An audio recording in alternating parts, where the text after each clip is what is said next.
Assalamualaikum warahmatullahi wabarakatuh. Saya Finlandis Lestari dengan NIM C1C0 2015-1. Di sini saya akan menjelaskan materi tentang penyusunan anggaran jangka pendek. Yang pertama, definisi anggaran jangka pendek. Anggaran atau budget merupakan rencana tertulis mengenai kegiatan suatu organisasi yang dinyatakan secara kuantitatif dan umumnya dinyatakan dalam satuan uang untuk jangka waktu tertentu. Anggaran jangka pendek adalah anggaran yang dibuat dengan jangka waktu paling lama sampai tahun. Anggaran ini digunakan untuk keperluan modal kerja. Yang kedua, bagian anggaran jangka pendek. Anggaran jangka pendek yaitu anggaran operasional yang menunjukkan rencana operasi atau kegiatan untuk satu periode akuntansi yang akan datang. Anggaran ini terdiri dari anggaran penjualan, anggaran produksi, anggaran pemakaian bahan langsung, pembelian bahan baku, upah langsung, pembelian biaya overhead, persediaan bahan baku dan barang jadi, biaya penjualan dan promosi, biaya administrasi, kas, piutang, dan lain sebagainya. Yang ketiga, penyusunan anggaran perusahaan. Tahapan penyusunan anggaran perusahaan antara lain yaitu yang pertama, penentuan pedoman anggaran. Anggaran keuangan yang ada di sebuah perusahaan dapat dilakukan dengan menggunakan penyusunan anggaran selama setahun yang biasanya dipersiapkan beberapa bulan sebelum anggaran tahun berikutnya. Yang kedua, persiapan anggaran keuangan. Perusahaan membutuhkan waktu persiapan anggaran keuangan perusahaan yang dilakukan setelah aktivitas manajemen puncak. Persiapan anggaran keuangan perusahaan ini tidak hanya dilakukan oleh tenaga bagian penyusun anggaran, akan tetapi juga dibutuhkan kerjasama dengan tenaga keuangan serta tenaga umum yang ada di perusahaan tersebut. Yang ketiga, penentuan anggaran perusahaan. Tahapan ini terdiri atas 3 tahapan, yaitu yang pertama, perundingan antara masing-masing karyawan untuk menyesuaikan rencana akhir setiap komponen anggaran, melakukan koordinasi dan penelaahan komponen anggaran perusahaan, dan yang terakhir melakukan pengesahan serta pendistribusian anggaran secara merata.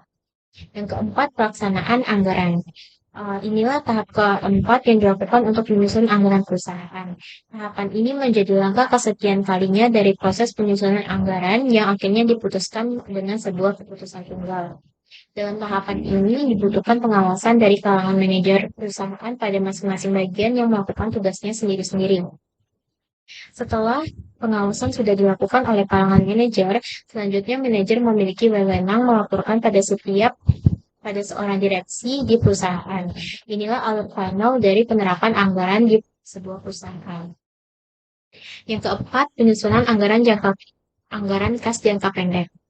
Anggaran kas jangka pendek umumnya disusun dengan cara menelusuri jejak berbagai kegiatan perusahaan yang mengakibatkan terjadinya arus fisik masuk dan arus fisik keluar.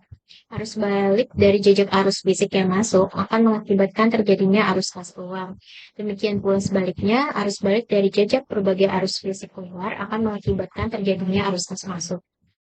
Ada 4 pihak yang sekaligus menjadi penyalur dana dan penerima dana. Mereka itu adalah perusahaan yang melaksanakan proses produksi atau barang atau jasa sebagai pihak pertama dan pengambil inisiatif atas terjadinya keseluruhan arus kas dan arus fisik dalam keseluruhan sistem itu.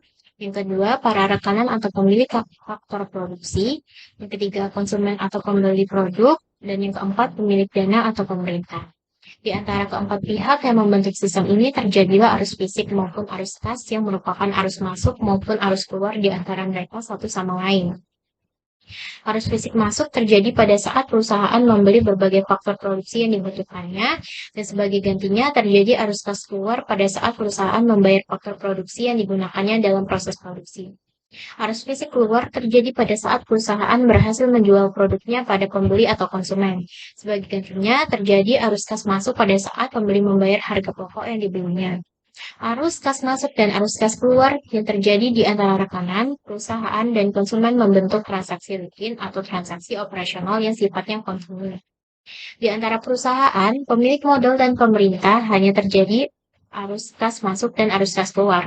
Arus kas masuk terjadi pada saat pemilik dan kreditur menyerahkan modalnya pada perusahaan sebagai penyertaan atau sebagai kredit. Sedangkan arus kas keluar terjadi pada saat perusahaan membayar kewajiban dalam bentuk pajak, restitusi, bea materai, dan sebagainya pada pemerintah. Transaksi ini disebut transaksi keuangan yang sifatnya terputus-putus atau intermittent. Sekian penjelasan materi dari saya, lebih dan kurangnya saya mohon maaf. Wabillahi taufiq wal hidayah. Wassalamualaikum warahmatullahi wabarakatuh.